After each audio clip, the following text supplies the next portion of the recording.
नमस्कार, मैं सुरेश कुमार। सबसे पहले आपसे रिक्वेस्ट है कि अगर आपने चैनल को सब्सक्राइब नहीं किया है तो सब्सक्राइब बटन पर क्लिक करके चैनल को ज़रूर सब्सक्राइब कर लें। तो आज हम बात करेंगे कुछ एक जो असाइनमेंट्स हैं, कुछ एक जो काम हैं पोषण ट्रैकर में, जो अदरवाइज जो आंगनवाड़ी वर्कर्स को 31 जुलाई तक वो कंप्लीट करने हैं। तो इमीडिएटली आज या कल वो ऐसा करें कि जो जितने भी पेंडेंसीज हैं, जो पेंडिंग काम रहते हैं, वो पोषण ट्रैकर में जहाँ जो दूसरे कुछ एक काम है वो कंप्लीट कर लें। तो सबसे पहले उसमें है कि जो PMMVY प्रधानमंत्री मातृत्व वंदना योजना, उसमें जो भी पेंडिंग फॉर्म्स हैं, पर्टिकुलरली जो है सेकंड चाइल्ड बर्थ के जो सेकंड जो गर्ल चाइल्ड है उसके जो फॉर्म्स हैं जितने भी पेंडिंग रहते हैं वो इमीडिएटली कल ही आप क्या करें, जो आज ही उन्हें फिलअप कर दें। उन्हें जो pmmvy.nic.in में जाके वहाँ आपने अपना जो ID वगैरह है और पासवर्ड वगैरह है वो लगाना है। तो वहाँ से जाके आप उनको कंप्लीट कर लें, उनको अपलोड कर लें। और दूसरे इवन जो फर्स्ट इश्यूज भी हैं, जितने भी पेंडिंग फॉर्म्स हैं वो आपने अपलोड करने हैं, क्योंकि जो कमिश्नर सेक्रेटरी मैम है उनकी स्ट्रिक्ट डायरेक्शंस हैं।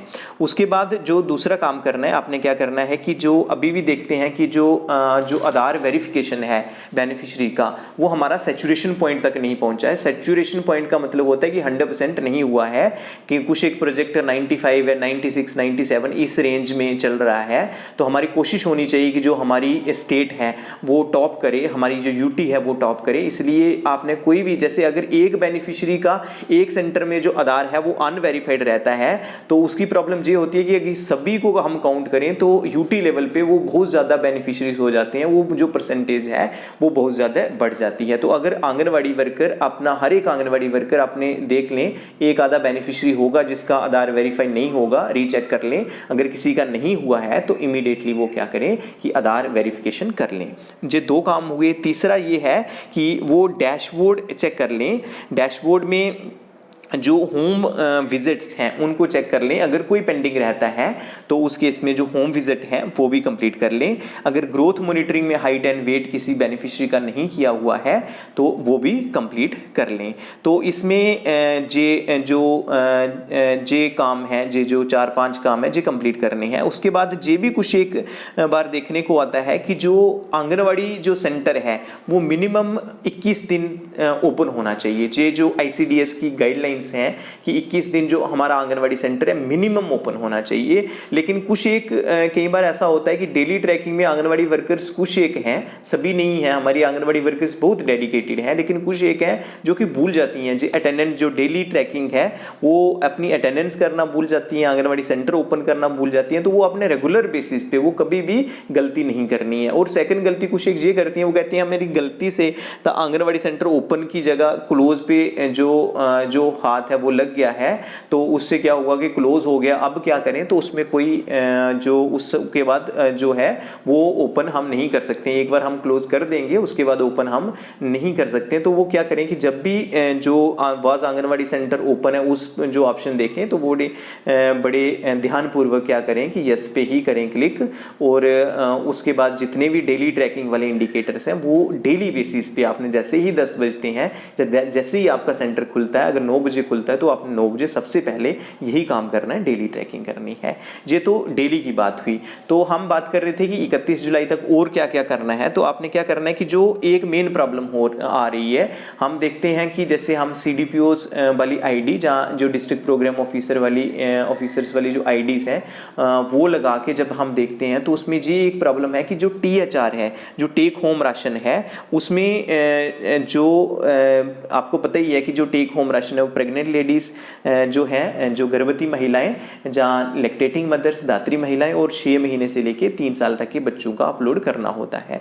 लेकिन उसमें जो परसेंटेज है वो 60% आ रही है, 70% आ रही है। दैट मीन्स THR बहुत सारी आंगनवाड़ी वर्कर्स का पेंडिंग रहता है। तो ये हो सकता है कि आपके आंगनवाड़ी सेंटर में न्यूट्रिशन नहीं हो। अगर नहीं है तो नेचुरली फिर तो हम नहीं डालेंगे THR। लेकिन मोस्ट ऑफ द केसेस में ये है कि हमारे पास जो राइस है वो सफिशिएंट है, वो क्वार्टरली राइस आते हैं और वो बड़े ज़्यादा होते हैं, उसमें राइस की प्रॉब्लम नहीं रहती है। उसके बाद वैसे भी जो है न्यू प्रोक्योरमेंट चल रही है, तो जैसे न्यूट्रिशन अगर प्रोक्यूर्ड है, आपने न्यूट्रिशन है वहाँ पे, तो आपने जो टेक होम राशन देना ही देना है और जहाँ पे अपलोड करना है। लेकिन प्रॉब्लम ये आती है कि आंगनवाड़ी वर्कर्स जब THR अपलोड करने लगती हैं, उसमें जैसे एक बच्चे का अपलोड कर दिया, दूसरे का कर दिया, जो तीसरा है वो पेंडिंग रह गया, चौथे का कर दिया, एक आधा जो बेनिफिशियरी है स्किप कर जाता है। तो उसमें आपने क्या करना है कि जो बेनिफिशियरी का क्या करना है, रीचेक कर लेना है। जैसे हर एक बेनिफिशियरी के आगे जो 3 डॉट्स हैं वहाँ जाके वहाँ चलना है। उसके बाद add growth and nutritional detail, उसके बाद न्यूट्रिशनल जो